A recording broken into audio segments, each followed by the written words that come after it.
பரவாயில்ல சிவகாமி, நீ பரிமாறு வா. சரிங்கம்மா. எல்லாருக்கும் பரிமாறு.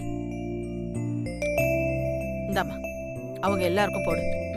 இத போடு, சாப்பிட்டு.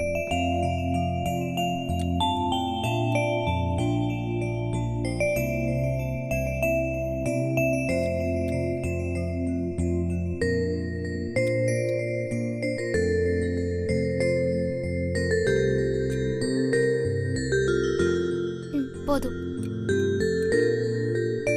கொஞ்சமா வைங்க. அம்மாவுக்கு ஜாங்கிரினா ரொம்ப பிடிக்கும். இதெல்லாம் அம்மா சாப்பிட்டு எவ்வளோ நாளாச்சு. நாம தினம் இங்க விதவிதமா சாப்பிடுறோம். ஆனா அம்மா தான் பாவம். சரி, இத அம்மாவுக்கு எடுத்து வைப்போம். போதும் போதும்.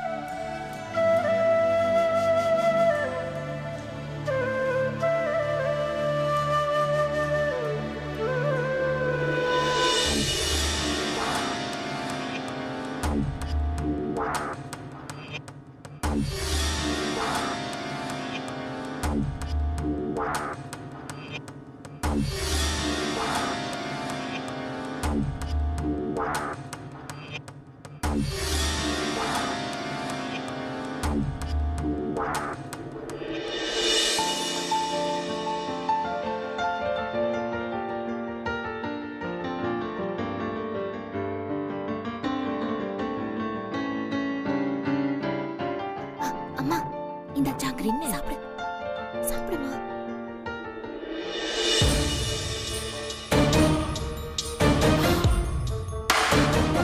அம்மா, அங்க பாருங்கம்மா.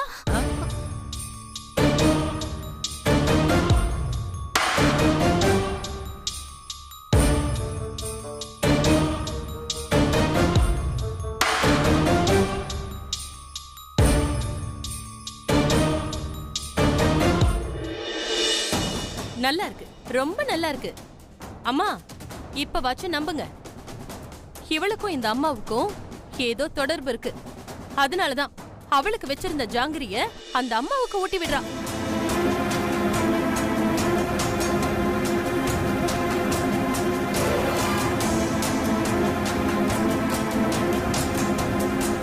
உண்மையை சொல்லுடி, இந்த அம்மா யார் உனக்கு?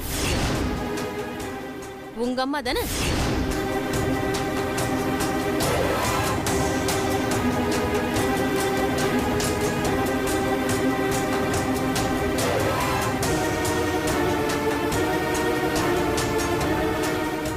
சொல்லு, யாரு?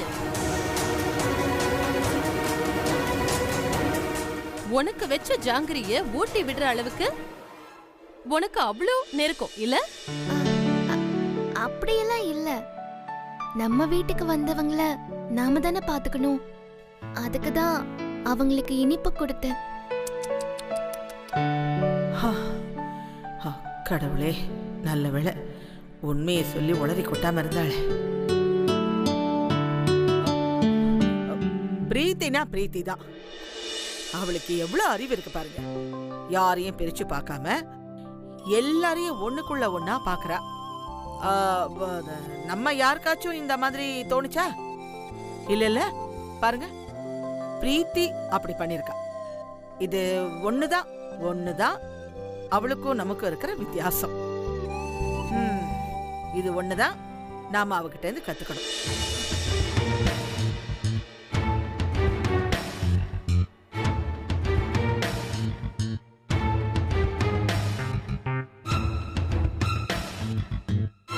பாட்டி, இந்த ஆண்டிக்கு பிரீத்திய குறை சொல்லனா தூக்கமே வராது போல இருக்கு. அம்மா, அவ வந்துமா. ஏய், நீ என்ன சொல்ல வரேன்னு புரியுது. பிரீத்திய உன்னால புரிஞ்சிக்கவே முடியாது. அது மட்டும் இல்லாம நீ எந்த ஒரு விஷயத்தையும் எதிர்மறையாவே பாக்குற. ஏய், கொஞ்சம் பாசிட்டிவா இரு.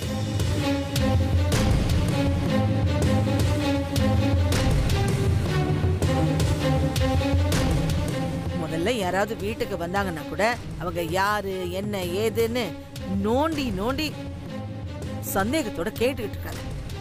சொல்றது புரியுதா? என்னன்னா, நம்ம எண்ணம் எப்படியோ அப்படித்தான்.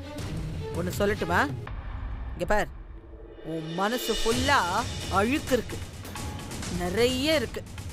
அதான் யார பார்த்தாலும் சந்தேகத்தோடயே பாக்குறேன். அத முதல்ல மாத்து.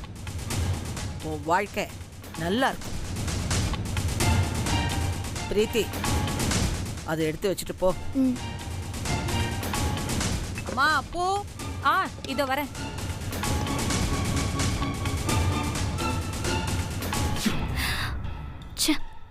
என்ன மேடம் இப்படி ஆயிப்போச்சு? கவலைப்படாத. முதல் அடி லைட்டா சறுக்கிடுச்சு. அடுத்த அடியை இன்னும் டைட்டா வைப்போம். எங்க போயிட போறாங்க? ஓகே, இந்த பிரீத்தியா இருக்கிறவ யாரு, அவ அம்மா யாருன்னு எல்லாருக்கும் நான் தெரிய வைக்கிறேன்.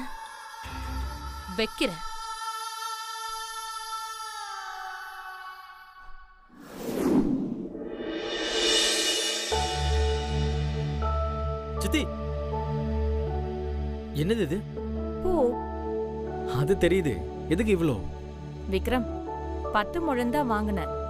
எலேகா, சந்திரிகா, ஸ்ரீஜா, பிரீத்தின்னு ஏகப்பட்ட லேடிஸ் இருக்காங்க. அதுவும் இல்லாம அத்தை இப்பதான் இந்தியா வந்திருக்காங்க. கண்டிப்பா கோயிலுக்கு போகணும்னு சொல்லுவாங்க.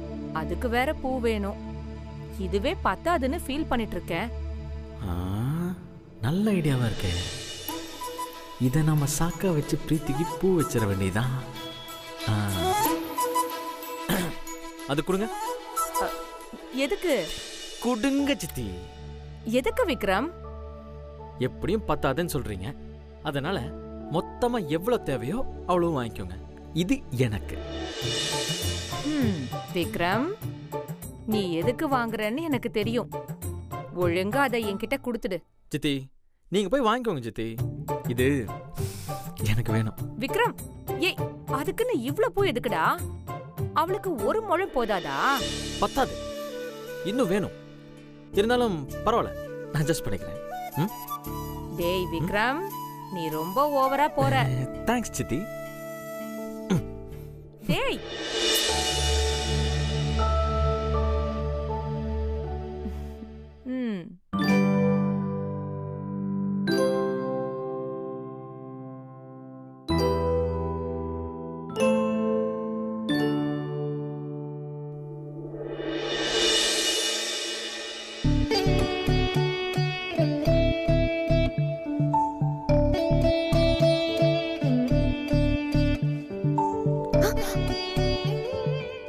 திரும்ப. எதுக்கு? கேள்வி கேட்க கூடாது. திரும்ப. எதுக்கு? திரும்ப பிரீத்தி.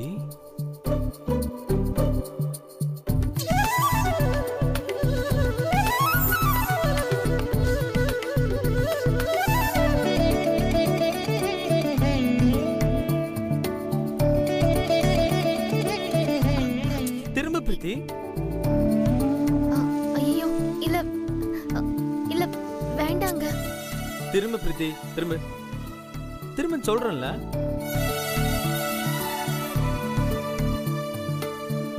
இல்ல, யாராச்சும் வந்துட போறாங்க. வந்தா என்ன, வரட்டும்.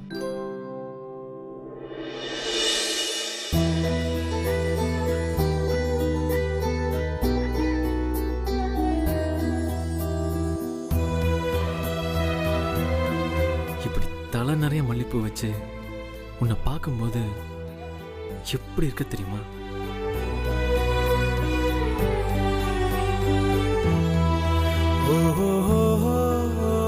இந்த பூவும் பொட்டும் எல்லாரும் வைக்கிறது தான்.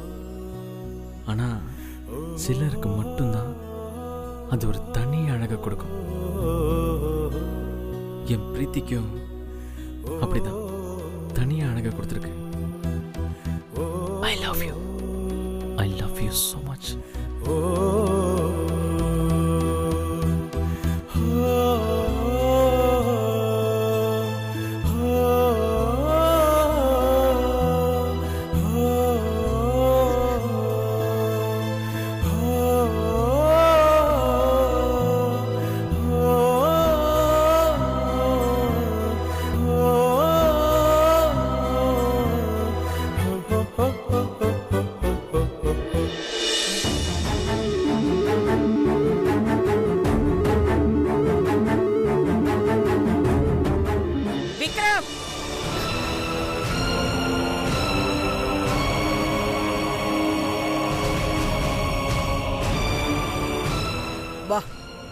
ஆபீஸ் வேலை கொஞ்சம் இருக்கு.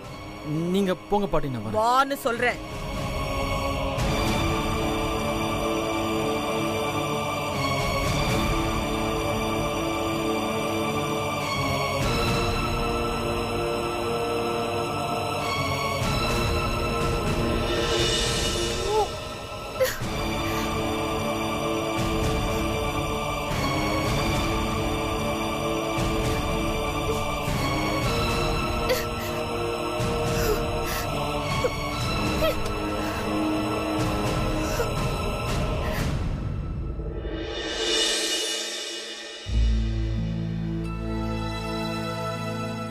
நான் உங்ககிட்ட என்ன சொன்னேன், நீ என்ன பண்ணிக்கிட்டு இருக்க?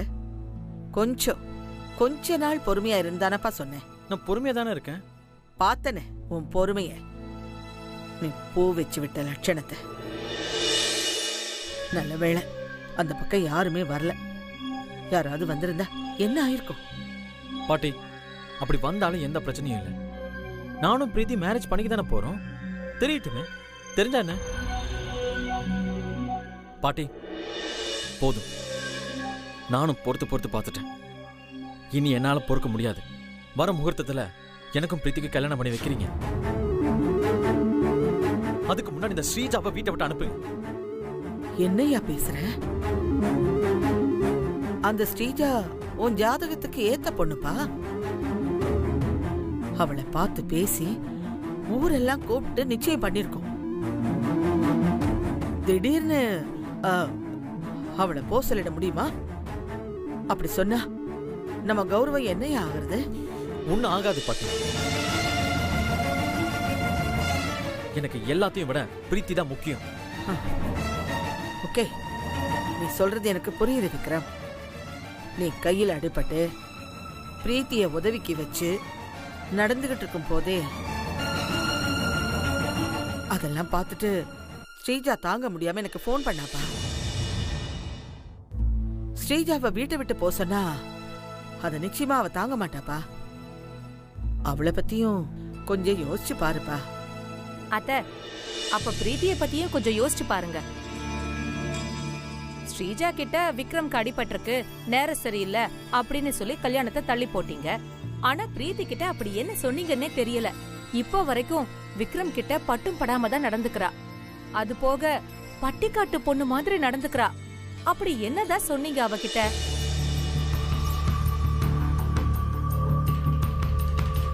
சொல்லுங்க அத்தை. கல்பனா, நான் நான் அதெல்லாம் என்னால சொல்ல முடியாது. ஆனா ஒண்ணு மட்டும் நிச்சயம், நான் எது பண்ணாலும் என் விக்ரமோட நல்லதுக்கு தான் பண்ணுவேன். பாட்டி, நீங்க என்ன வேணாலும் பண்ணுங்க, அதுல எனக்கு எந்த வருத்தமும் இல்லை. ஆனா ஒண்ணு பாட்டி, எனக்கு பிரீத்தி வேணும். அந்த ஸ்ரீஜா வீட்டை விட்டு போகணும். அதுக்கு ஏதாச்சும் பண்ணுங்க.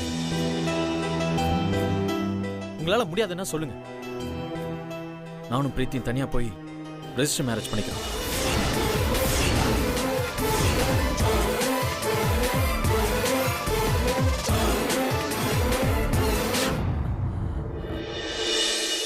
விக்ரம், அவசரப்படாத. அவசரப்பட்டு எந்த முடிவும் எடுக்காத. நான் தான் உனக்கும் பிரீத்திக்கும் கல்யாணம் பண்ணி வைக்கிறேன்னு வாக்கு கொடுத்துருக்கேன் இல்ல. இது நம்ம குடும்ப கௌரவத்தோட பிரச்சனை. எடுத்தோம் கவுத்தோன்னு ஒன்னும் பண்ண முடியாதுப்பா.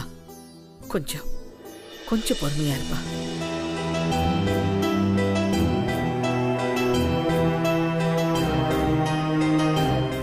சரி பாட்டி, நீங்க இவ்வளவு தூரம் சொன்னதுனால நான் வெயிட் பண்றேன்.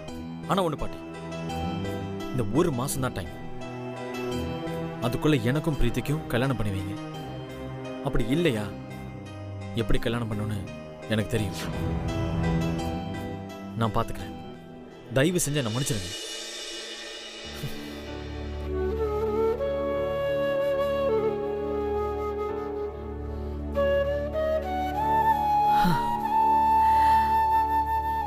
கடவுளே, ஏன் என்ன இப்படி சோதிக்கிற? இவன் ஜாதகத்துக்கு ஏத்த பொண்ணு ஸ்ரீஜாதா. அவ மேல இவனுக்கு ஒரு சின்ன ஈர்ப்பு கூட வர மாட்டேங்குது. பிரீத்திய கல்யாணம் பண்ணிக்கணும்னு ஒத்த கால்ல நிக்கிறான். நான் எப்படி இவன் மனசை மாத்தி இவனுக்கு ஸ்ரீஜாவை கல்யாணம் பண்ணி வைக்க போறேனே தெரியல. அம்மா வீரமாத்தி தாயே, நீதான் எனக்கு துணையா இருந்து விக்ரம் ஸ்ரீஜா கல்யாணத்தை நடத்தி வைக்கணும்.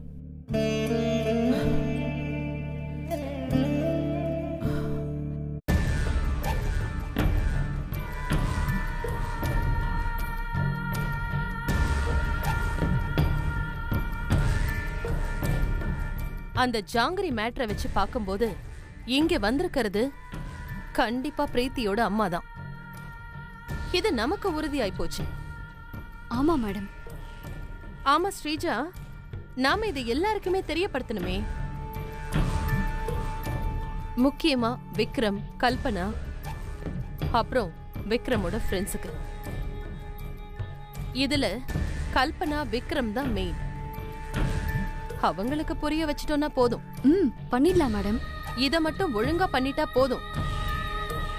எல்லாமே நாம பிளான் பண்ற மாதிரி கண்டிப்பா நடக்கும்.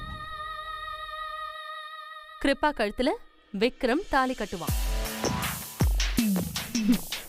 அது உங்களுக்கு வெறும் கனவா மட்டும்தான் அமையும்.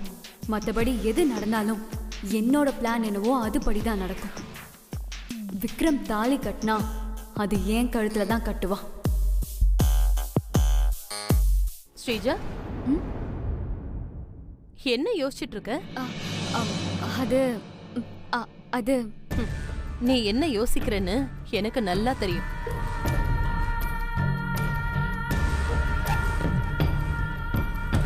எல்லாருக்கும் அந்த சிவகாமிய பிரீத்தியோட அம்மான்னு நிரூபிக்கணும். அத பத்தி தானே யோசிச்சுட்டு இருக்க? ஆமா மேடம், அதை பத்தி தான் யோசிச்சுட்டு இருக்கேன். அது ரொம்ப கஷ்டமான விஷயம் மேடம். அத நம்ம எப்படி சொல்ல போறோம்னா யோசிச்சுட்டு இருந்தேன். ஓ, அதுவும் இல்லாம விக்ரம் கிட்ட யாரு போய் என்ன சொன்னாலும் நம்ப மாட்டான்.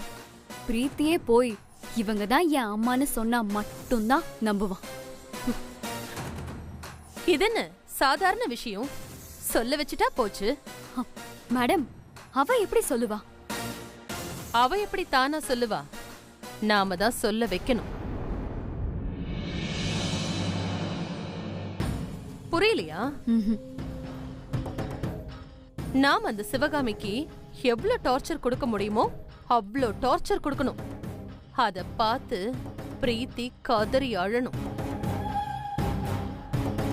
தான் அம்மா படுற வேதனைய தாங்க முடியாம உணர்ச்சி வசப்பட்டு நேரா விக்ரம் கிட்ட போய், எங்க அம்மாவை காப்பாத்துங்க, எல்லாரும் சேர்ந்து எங்க அம்மாவை பாடா படுத்துறாங்கன்னு கதறி அழணும்.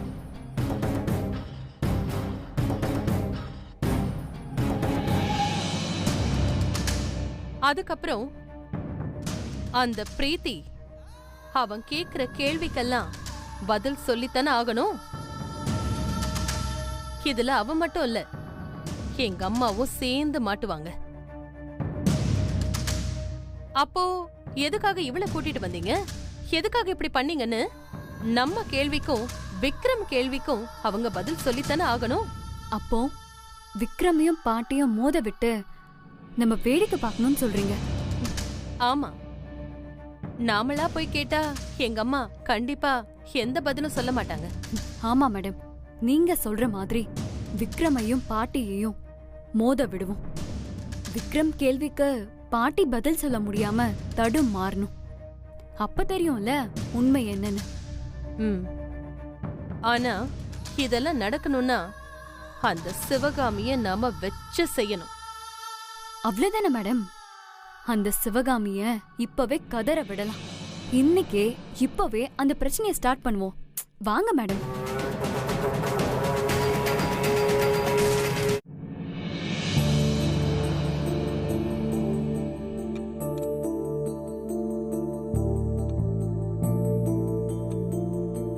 சிவகாமி, அம்மா. சாப்பிட்டியா?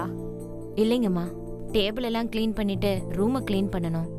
பாத்திரம்லாம் கழுவாம இருக்கு, அதையும் கழுவிட்டா எல்லா வேலையும் முடிஞ்ச மாதிரிமா.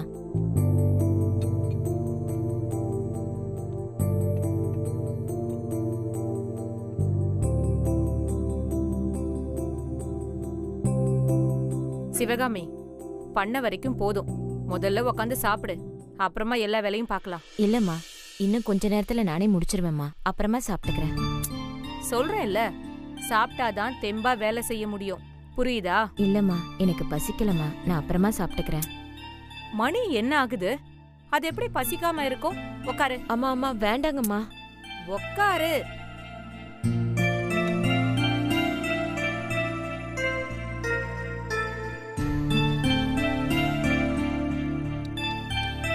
ஐயோ அம்மா, அம்மா, நீங்க போய் எனக்கு பரிமாறுறீங்க.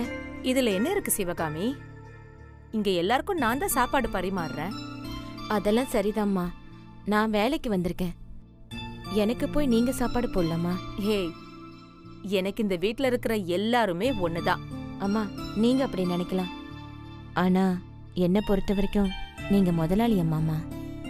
நீங்க போங்கம்மா, நானே போட்டு சாப்பிட்டுக்கிறேன். சொன்னா கேட்க மாட்டியா? ஐயோ அம்மா, தயவு செஞ்சு என்னை மன்னிச்சிருங்க. நானே போட்டு சாப்பிட்டுக்கிறேன். நீங்க போங்கம்மா.